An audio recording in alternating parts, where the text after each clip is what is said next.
요셉의 꿈 이야기를 해보려고 합니다. 요셉이 하나님 앞에 받은 비전을 소망하려고 합니다. 이 비전이 우리 함께 예배하는 어린 자녀들의 신비에 새겨지고 또 남녀노소를 불어나고 하나님의 영광, 하나님의 능력이 우리 가운데 임할 줄로 믿습니다. 여러분, 질문 드립니다. 비전 있습니까? 꿈이 있습니까? 있어요, 없어요? 있죠? 예, 없으면 이번 주에 반드시 말씀으로 기도로 정립하는 은혜가 있기를 간절히 소망합니다. 네, 우리 어린 자녀들이 같이 오늘 예배하는 날인데 우리 사랑하는 어린 자녀들, 우리 교회의 다음 세대를 또 이 나라를 다음 세대로 하나님께 더 크게 영광 올려된 나라로 만들어갈 우리 어린 자녀들 축복하며 박수로 격려합니다. 축복합니다. 우리 어린 자녀들이 예배 잘 드리더라고요. 작년에도 같이 통합 예배를 드려보니까 예배 잘 드리는 여러분 축복합니다. 아멘. 아멘. 왜 갑자기 그렇게 얌전해졌어? 평상시답지 않게. 여러분, 이게 꿈이 무엇입니까? 비전이 무엇입니까? 이게 쑥스러워가지고 마음속에 있는 거 이렇게 다 꺼내기가 쉽지 않습니다. 또 그게 또 없이 그냥 어제 산 것처럼 오늘 살고 오늘 산 것처럼 내일 살고 그런 분들도 있겠죠. 그러나 오늘 자녀 축복 언약 주일을 맞이해서 여러분의 신비에 하나님의 말씀이 비전으로 새겨지기를 간절히 소망합니다. 그런 꿈을 갖고 한 주 동안 이 말씀을 준비했습니다. 비전이 뭐냐고 물어봤을 때 선뜻 대답하기 어려운데 여러분, 제가 비전이 무엇인지를 한번 좀 정리를 해봤습니다. 비전, 본다란 뜻입니다. 지금 라틴어는 이제 사장된 언어지만 뭐 회화로 쓰진 않지만 서양 언어의 그 뿌리를 두고 있는 언어죠. 이 비전의 어원이 비데레, 가정에서 쓰는 비대가 아니고 본다란 뜻입니다. 다 함께 본다. 지금 제가 여러분 보고 있잖아요. 이렇게 보고 있고 또 여러분도 저를 보고 있고 이렇게 물리적으로 보는 것 비데레, 비전입니다. 근데 이것을 뜻을 더 확장시켜서 우리의 영혼으로 정신으로 이해하고 깨닫는 것도 비데레, 비전의 의미입니다. 그런데 오늘 우리 설교 주제와 같이 좀 연결시켜 본다면 미래를 내다보는 통찰력, 영어로 미국 사람들은 이걸 인사이트라고 하죠. 이 인사이트도 비전입니다. 오늘 본문에 등장하는 인물이 요셉인데요, 이 요셉이 자기가 하나님 앞에 받은 그 꿈, 그 비전을 가족들에게 선포합니다.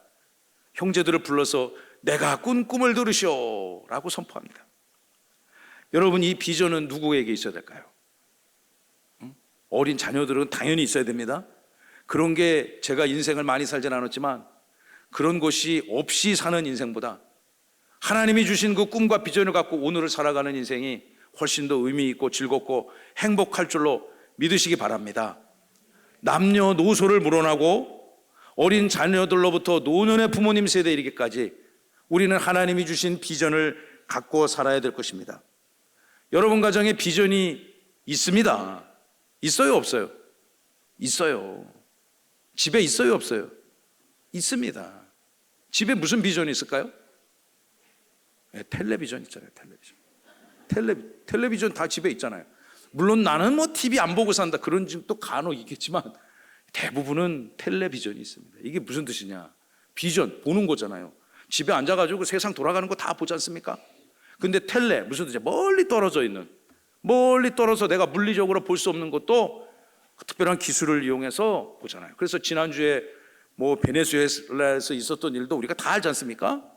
그거 뭐 듣고 봐서 알지 않습니까?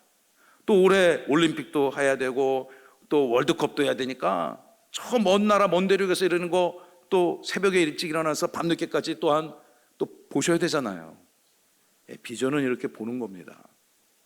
그런데 오늘 우리가 함께 자녀 축복주일에 나누려고 하는 이 말씀은 우리 눈에 당장은 보이지 않는 겁니다. 그러나 하나님께서 말씀으로 꿈으로 비전으로 주셔서 그것이 반드시 하나님이 약속하신 때에 성취될 거고 믿고 가슴에 품는 것, 그것이 바로 꿈이고 비전입니다.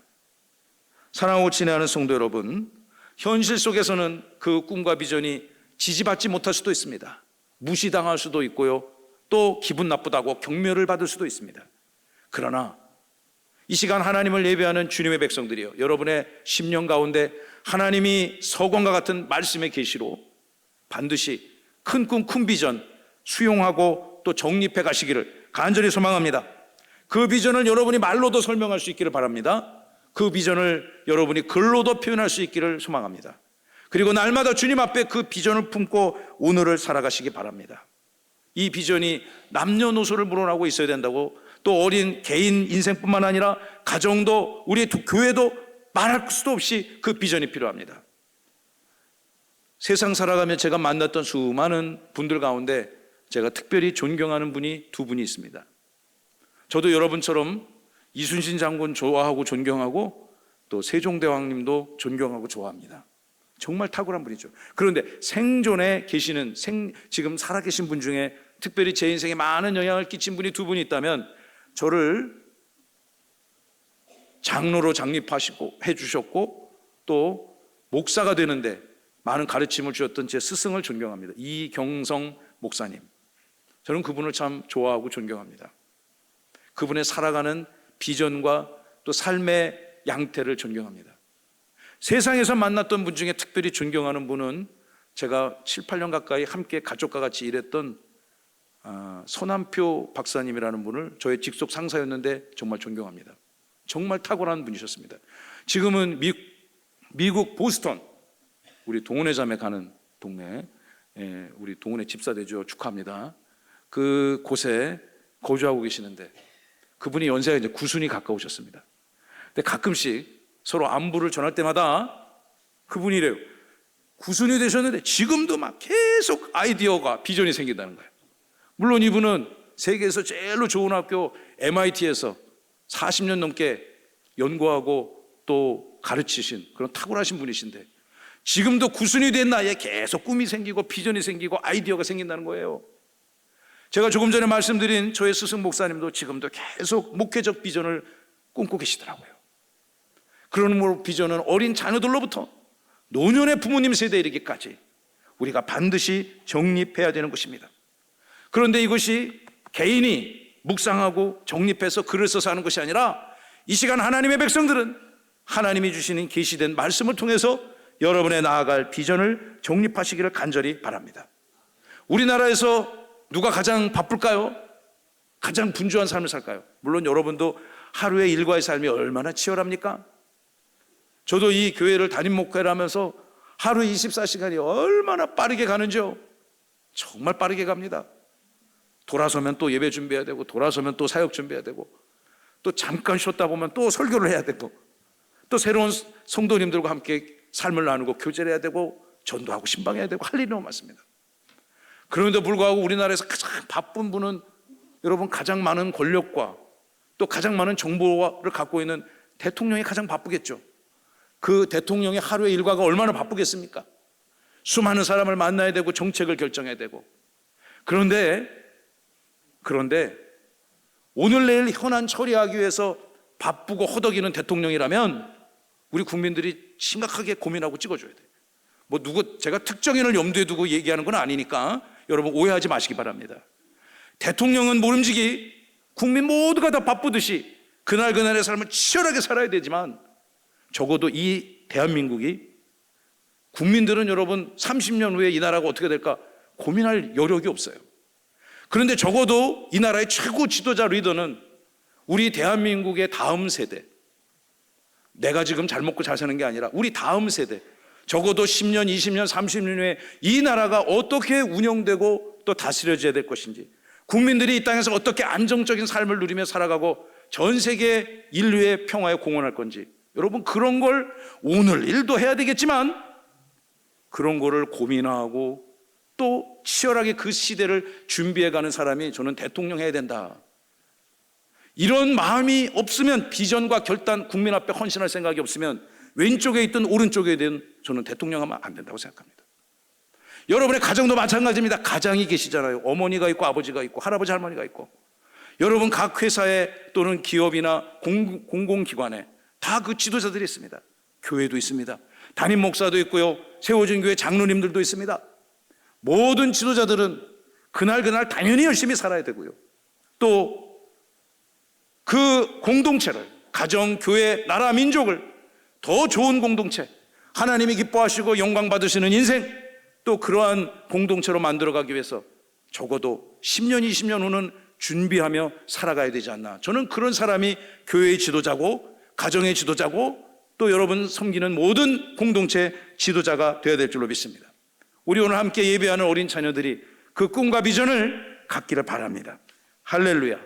여러분, 오늘 요셉의 꿈을 지난 시간에 함께 살펴봅니다. 요셉이 어떤 사람입니까?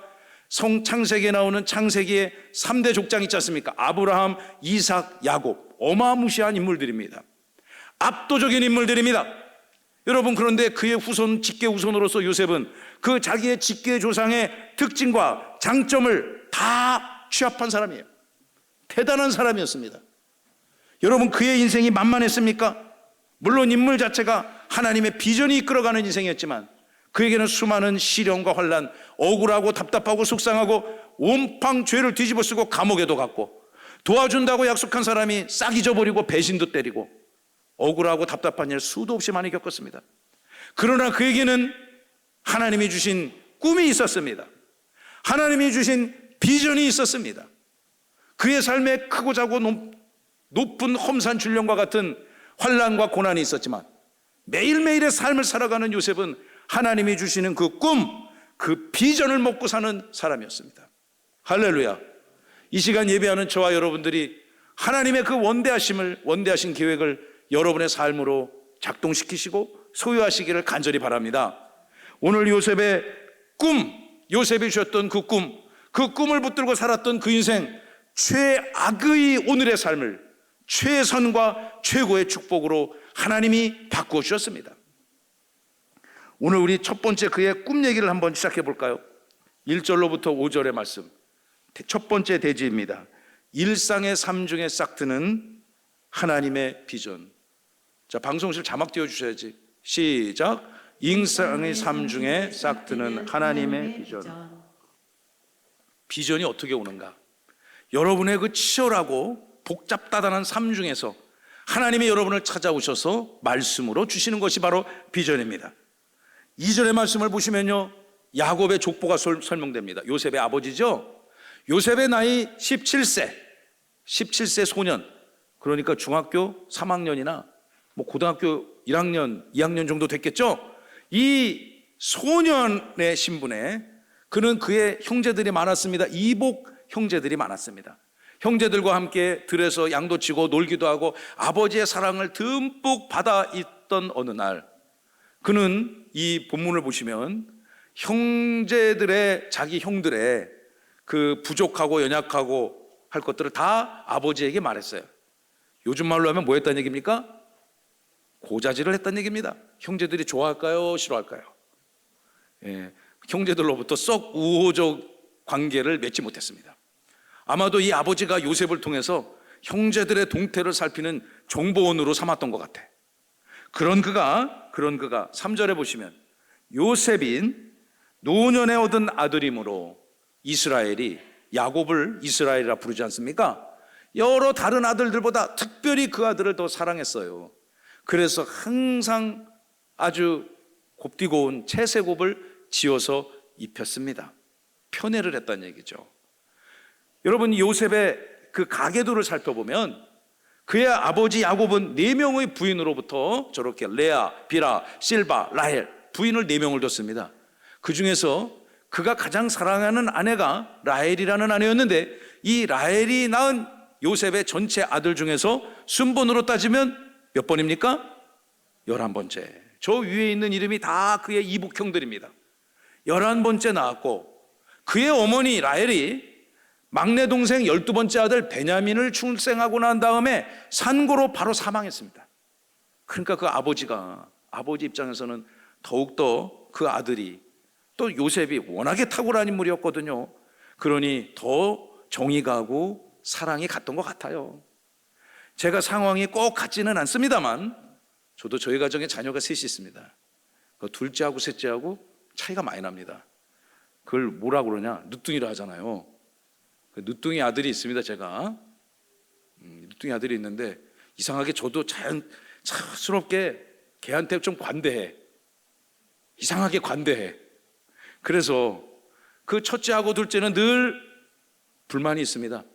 아, 이게 부당하다. 왜 우리에게 적용했던 잣대와 쟤한테 적용한 잣대가 다르냐? 저한테 따박따박 어필해요. 그럴 때마다. 그럼 저는 딱히 할 말이 없어. 아, 억울하면 너도 좀 늦게 나오지 그랬어. 저는 그 얘기 예, 미안하다. 응? 이해해줘라. 응? 너들이 다 컸잖아 이제. 여러분, 이 요셉은 아버지 야곱에게 특별한 사람이었습니다. 근데 하나님에게도 특별한 사람이었어요. 여러분, 이 사람이 어느 날 5절에 보시면 요셉이 꿈을 꾸게 됩니다. 뭘 꿔요? 꿈. 근데 우리도 자다가 꿈을 꿀 때 있어요, 없어요? 있죠. 낮잠 잤는데 꿈이 팍 생각날 때 있잖아요. 그런 꿈은 무슨 꿈? 두 자로? 개꿈이라 하죠. 여러분, 하나님의 계시는 지금 이 시대, 지금 2026년을 살아가는 이 시대에는 이렇게 꿈으로 오지 않습니다. 무엇으로 옵니까? 말씀으로 오는 것입니다. 믿으시기 바랍니다. 말씀을 묵상하고 이 말씀을 하나님의 계시로 받아들이고 그 말씀을 삶으로 해석하고 적용하며 살아갈 때 하나님이 여러분에게 비전을 주시는 것입니다. 그런데 이 시대는 말씀이 완전히 형성되지 않은 시대지 않습니까? 창세기 37장 시대. 하나님이 그 시대 요셉에게 찾아와 꿈으로 계시했습니다.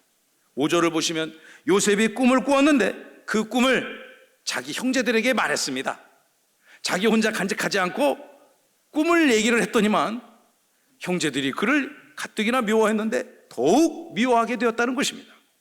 도대체 그 요셉이 꾼 꿈의 내용은 무엇일까요? 여러분이 잘 아시겠지만 요셉의 꿈의 특징이 있습니다. 요셉의 꿈의 특징은 무엇인가? 자기 스스로 정립해서 만든 것이 아니라 일방적으로 하나님이 그를 찾아오셔서 주신 것입니다. 하나님이 주신 꿈이 요셉은 평생 잊을 수가 없었던 것입니다. 요셉에게 주신 이 비전의 꿈의 특징이 무엇인가?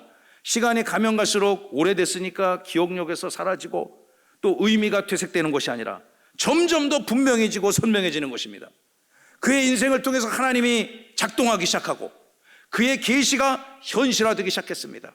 그리고 아까 우리 서두에 살펴보았지만 요셉이 겪었던 수많은 인생의 환난 중에도 하나님은 그 상황을 이기게 하는 힘으로 그에게 꿈을 주신 것입니다.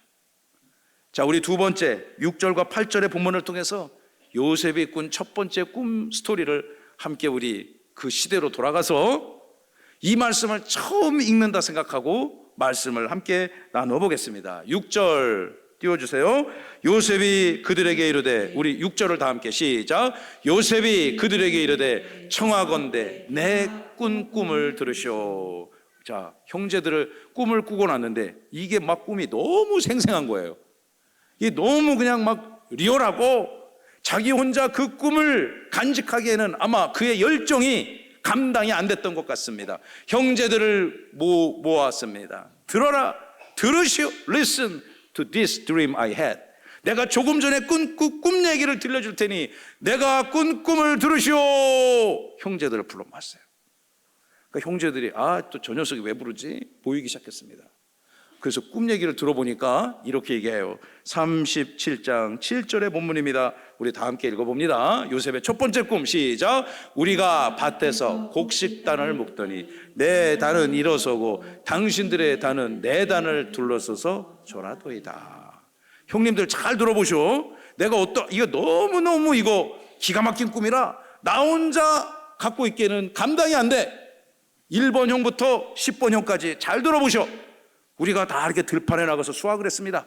그래서 보리하고 밀을 단으로 딱 세우라고 이게 눕혀져 있었거든요.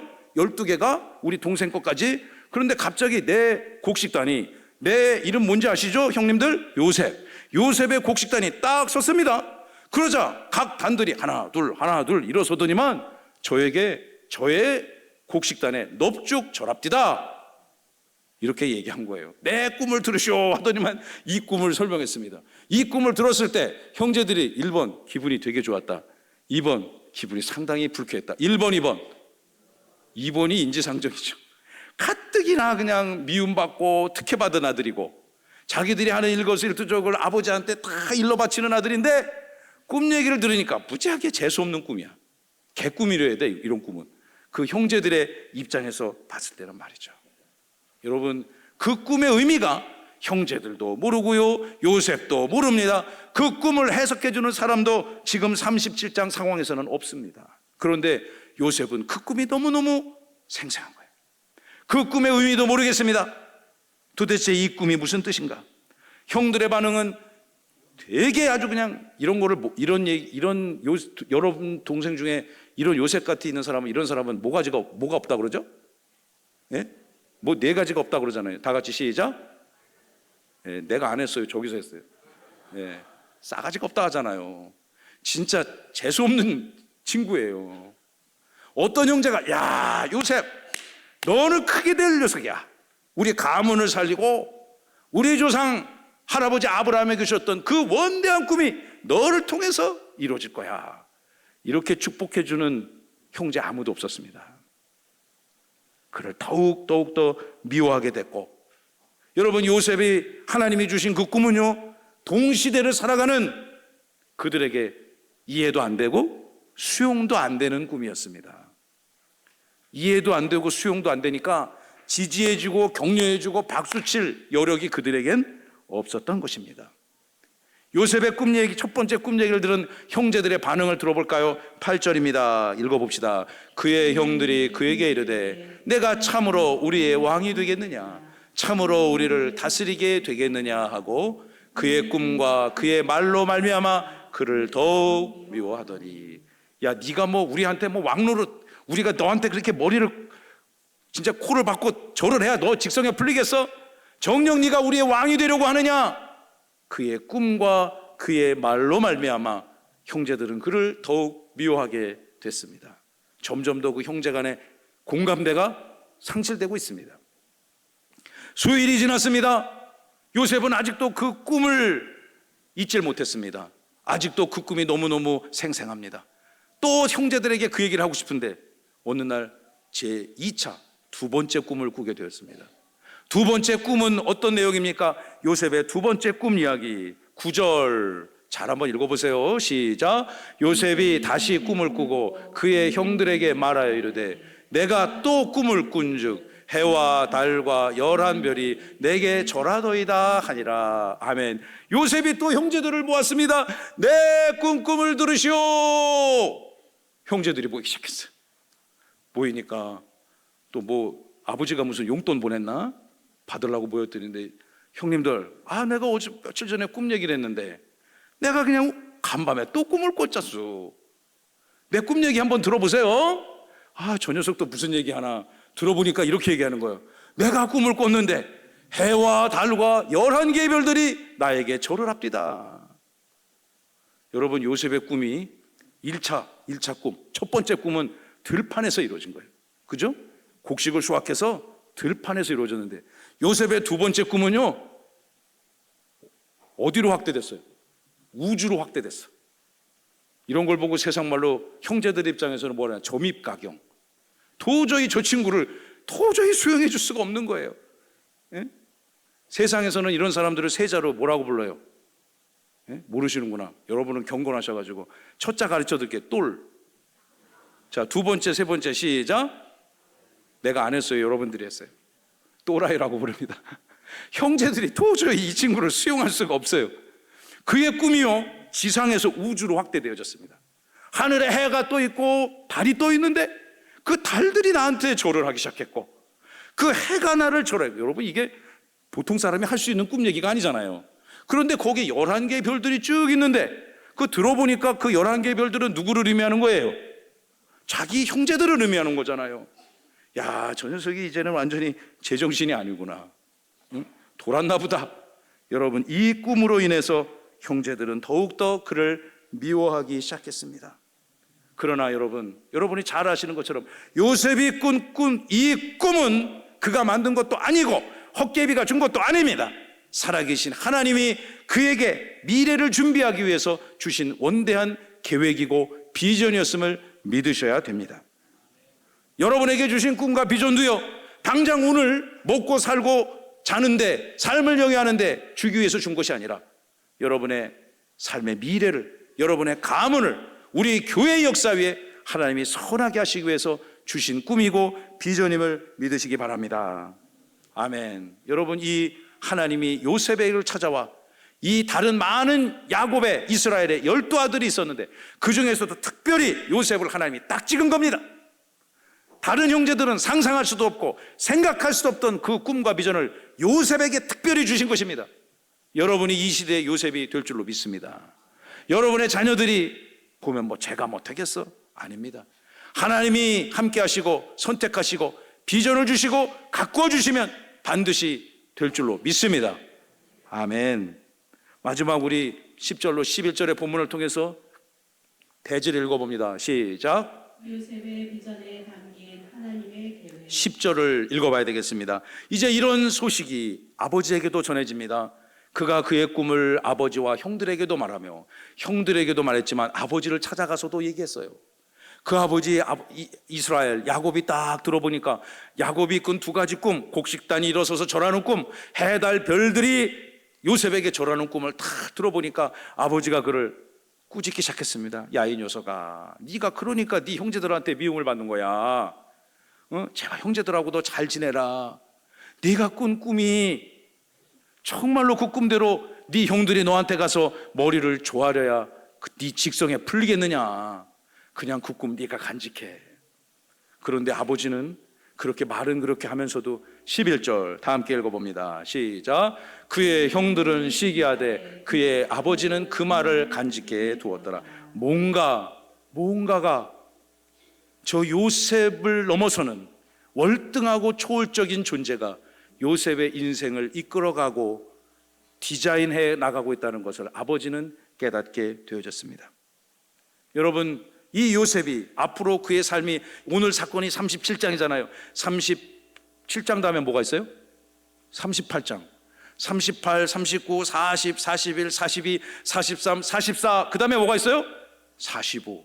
45장에 가서야, 창세기 45장에 가서야 하나님에게 그 옛날 17세 소년 때 하나님이 그를 찾아와 꿈과 이상과 비전을 주신 그 목적을 깨닫게 되었습니다. 창세기 45장 7절로 8절입니다. 다 함께 읽어봅니다. 하나님이 큰 구원으로 당신들의 생명을 보존하고 당신들의 후손을 세상에 두시려고 나를 당신들보다 먼저 보내셨나니 그런즉 나를 이리로 보낸 이는 당신들이 아니요 하나님이시라. 하나님이 나를 바로에게 아버지로 삼으시고 그 온 집의 주로 삼으시며 애굽 온 땅의 통치자로 삼으셨나이다. 아멘. 그의 인생 감옥에도 갔다가요, 또 성폭행 미수범으로 몰려가지고 모진 수모를 당하고 배신도 당하고 또 죽을 일기도 수도 없이 넘기고 오늘 이 애굽의 총리 대신이 돼서 형제들을 살리고 이스라엘 민족을 살리고 이방의 많은 민족들을 살리고자 했던 그 위대한 계획, 하나님이 하셨다는 것입니다. 할렐루야. 하나님이 오늘 여러분의 예배를 기뻐 받으시고 여러분의 가정의 삶에 큰 원대한 이상을 주실 줄로 믿습니다. 여러분, 그리고 지난주에 나눴던 말씀이죠. 창세기 50장 22절. 그 하나님께서 모든 악함을 선함으로 바꾸셨습니다. 그 목적이 어디에 있습니까? 오늘날과 같이 수많은 하나님의 백성들의 생명을 구원하기 위해 요셉에게, 그 당시에는 형제들도 받아들일 수 없고 심지어 그를 가장 사랑하는 아버지도 받아들일 수 없는 큰 꿈을 그에게 주신 것입니다. 저는 우리 함께 예배하는 모든 어린 자녀들 포함해서 우리 모든 장년 성도들이 하나님의 말씀으로 여러분의 인생에 나아갈 비전을 정립하시기 바랍니다. 여러분의 자녀들을 꼭 품에 안고 하나님의 말씀을 가르치며 그 말씀 속에 자기의 어린 자녀들의 언어와 어린 자녀들의 글로 자기들의 비전을 한번 정립하기를 권하시기 바랍니다. 그리고 그 꿈을 박수치며 응원해 주시기 바랍니다. 너의 꿈이 뭐야? 뭐라고 얘기하면 그래, 아빠 엄마는 너의 꿈을 지지한다. 교회도 목사님도 너의 꿈을 지지한다. 할렐루야. 여러분, 그렇게 돼야 될 줄로 믿습니다. 어느 한 가정에 아버지가 있고 아들 둘이 있었습니다. 아들이 대화를 하기 시작했어요. 큰아들이. 아마 그 둘째 동생의 성적표가 집에 온 거예요. 시험 본 거 성적표. 국어부터 몇 점 모르는 거 있잖아요. 형이 그걸 보고 이렇게 얘기합니다. 야, 어떻게 영어 시험을 봤는데 한눈 감고 시험 봐도 50점은 맞겠다. 응? 그렇게 얘기했어요. 그러니까 아빠가 옆에서 딱 들어보니까 이게 50점 미치구나. 그러니까 그 동생이 그렇게 얘기하는 거예요. 50점 아니야. 그래서 아빠가 얘기했어요. 49점이야? 그러니까 그 아들이 이렇게 얘기했어요. 49점도 아니야. 그럼 뭔데? 48점. 자랑스럽게 얘기했어요. 그래서 제가 박수를 쳐줬어요. 이거 누구 집 얘기입니까? 너는 잘 될 거야. 응? 야, 48점이니까 밑으로 빠질 거보다 위로 올라갈 게 두 칸 더 많지 않냐? 응? 그 꿈과 원대한 비전을 가지고 한번 해봐라. 그 제가 자세히 들어보니까 제 눈을 의심해서 과학이 100점인 거야. 할렐루야. 야, 넌 너무 탁월하다. 아빠는 평생 과학시험 100점 근처에도 못 가봤다. 너는 너의 꿈을 하나님이 지켜줄 거야. 여러분, 우리 어린 자녀들의 자아 정체성이 높아져야 돼요. 우리 옆집, 우리 성도의 가정이나 이웃 가정이 그 자녀의 꿈이 뭐냐? S대 가는 게 꿈입니다. 그럼 그걸 두고 잘 되길 바란다, 축복한다 그래야 되는데 속으로 어디 되나 두고 보자. 그런 세상 살아보면 그런 못된 사람 있어요, 없어요? 심보가 못된 사람 있어요. 그게 그렇다고 마냥 비난할 수도 없어. 요셉의 형제들이 대부분 그렇게 살았잖아요. 사랑하고 친애하는 성도 여러분, 꼭 무슨 S대를 가야 비전이 되는 건 아닙니다. 이해하기 쉬우라고 예를 든 거죠. 여러분, 원대한 꿈을 말씀으로 정립하시기 바랍니다. 저도 지난 한 해, 우리가 이제 곧 2달 있으면 이제 입당 2년 차를 맞이합니다. 2024년을 돌아봤습니다.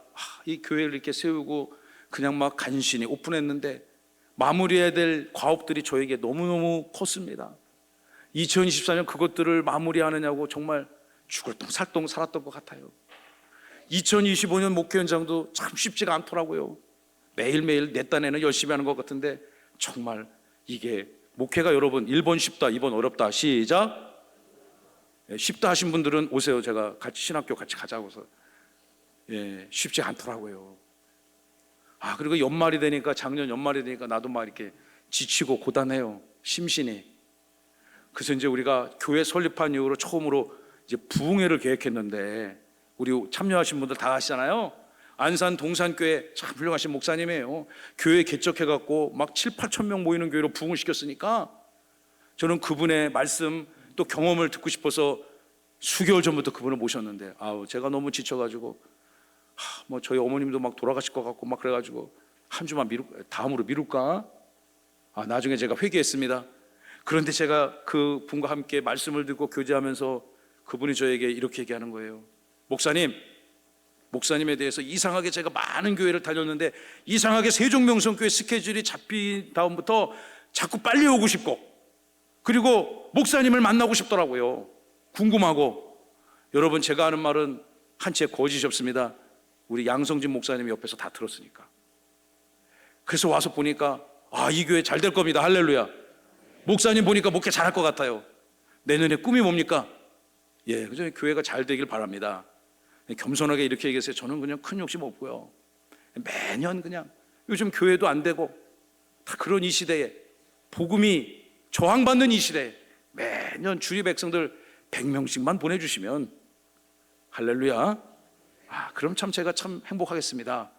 그분이요, 그렇습니까? 기도하겠습니다. 그런 게 아니라 안 돼요, 안 돼. 안 됩니다. 안 됩니다. 더 큰 비전이 필요합니다. 제가 이 교회 와서 예배 드리니까 여러분, 지난주에 우리 교회가 이곳에서 사역을 시작하고 처음으로 작년 성도 300여 명 시대를 하나님이 허락해 주셨음을 믿으시기 바랍니다. 아멘. 아멘 하신 분들 100세까지 감기도 걸리지 말지어다. 하나님께 영광의 박수를. 하나님이 여러분과 같은 귀한 분들을 보내주시니 가능한 거죠. 저는 그래 믿습니다. 그런데 그게 막 작년에 그게 꼭 하고 싶은 거예요. 작년에 2025년에. 근데 안 되더라고. 그게 이거 어떻게 극복하지? 내가 어떻게 더 목회를 해야 되지? 내가 어떻게 기도해야 되고, 어떻게 더 성경을 연구해야 되고, 어떻게 전도하고 신방하고 목회 계획을 짜야 되고, 어떻게 팀을 만들어야 되고. 그런데 2020년 1월 첫 주에 그 꿈을 하나님이 이루어 주셨습니다. 얼마나 고맙고 감사한죠. 그런데 그 김인중 목사님이 저에게 이런 소망을 주시는 거예요. 성경 말씀을 탁 펴서 가르치시면서 저에게 목사님 이 교회 목사님의 역량 지금 이 정도로 안 됩니다. 내년에는 더블, 우리 다 함께 더블로 목표를 하셔야 됩니다. 그래서 제가 더블이요? 그 600이요? 그렇게 얘기했어요. 아, 그분 가능하다는 거 자기의 목회 경험으로 영적으로 그게 가능하대. 그래서 제가 아멘, 할렐루야, 아멘 했습니다. 자, 600명이 되면요, 600명을 목표로 딱 하면 600명을 이루기 위해서 오늘을 살 거 아닙니까, 목사님이? 여러분, 그게 비전의 강력한 힘입니다. 그러니까 매년 100명씩 계단 올라가듯이 이렇게 올라가는 것도 훌륭한 거죠, 요즘 시대에. 그러나 600을 목표로 오늘을 살고 오늘을 예배하고 오늘을 위해 기도하고 성도들을 섬긴다면 훨씬 그 길이 가까워질 겁니다. 진리로 들리더라고요, 제 교회는. 그 600이 넘으면 어떻게 되겠습니까? 목사님, 그거 어떻게 해야 되나요? 1200명! 더블로 해야 된다, 더블로. 여러분의 인생도 2020년 더블이 될지어다. 그래서 여러분, 제가 고민했어요. 우리 교회 어떤 교회 돼야 되나? 좋은 교회 만들고 싶어요. 다 함께 좋은 교회 만듭시다. 좋은 교회가 뭘까? 어떤 교회가 좋은 교회인가? 제가 성도들에게 슬로건을 제시해야 되겠다. 이게 복잡하면 안 돼야 되잖아요. 안 되잖아요. 좋은 교회 어떤 교회입니까? 다 함께 하나님께 영광을, 성도에게 행복을. 저의 목회 철학이 2020년 비전입니다. 동의하십니까, 사랑하는 성도 여러분? 여러분, 이 교회에서 예배하면서 하나님께 영광 돌리고 하나님이 주신 큰 비전, 큰 소망, 큰 능력으로 날마다 행복을 누리시기를 주님의 이름으로 축원합니다. 저는 그렇게 목회할 겁니다. 그걸 이루기 위해서 계획을 세워야 되겠다. 말씀과 기도와 헌신으로 성령 충만하여 더블로 부흥하는 교회가 되자. 이렇게 제가 종했었어. 근데 더블이 조금 어색해. 여기다 더블 쓰면 이상할 거 아닙니까? 그죠? 그래서 더블이 뭔가 내가 국어사전을 착 찾아보니까 좋은 우리말이 있어. 갑절로. 다 함께 갑절로. 여러분의 인생이 갑절로 부흥할지어다. 그 꿈을 이루며 살아갈 겁니다. 우리 어린 자녀들도 오늘의 삶을 하나님이 주신 말씀과 비전으로 극복하시기 바랍니다. 뭐 영어 48점 맞아도 괜찮아요. 하나님이 함께하면 될 줄로 믿습니다. 그런데 이제 맨날 48점 맞으면 안 되니까 다음에는 68점도 맞고 또 내년에는 88점도 맞고 그래 돼야 되겠죠. 우리 여러분 각자 소망하는 모든 삶에서 하나님의 선하신 역사가 나타나기를 간절히 바랍니다. 말씀을 결론 맺겠습니다. 하나님이 주시는, 말씀으로 주시는 하나님의 비전의 원리가 있습니다. 첫째 하면 여러분 읽어보세요. 첫째, 시작. 하나님의 말씀으로 비전을 주신다. 요셉이 그런 비전 받았지 않습니까? 하나님이 말씀을 통해서 비전을 주시는 것입니다. 하나님이 말씀을 통해서 그 주신 비전은요, 반드시 하나님이 그 비전을 사장시키고 싹을 싹둑 잘라버리는 것이 아니라 키워주십니다. 하나님이 물을 주십니다. 하나님이 햇볕을 제공해 주십니다. 하나님이 양분을 제공해 주십니다. 무럭무럭 자라 나무가 되고 과실을 맺고 열매를 맺습니다. 또 나무가 이루어집니다. 숲이 이루어지고 산맥이 됩니다. 할렐루야. 그리고 오늘을 살아갈 때 셋째, 시작. 그 비전을 붙들고 오늘을 살게 하신다.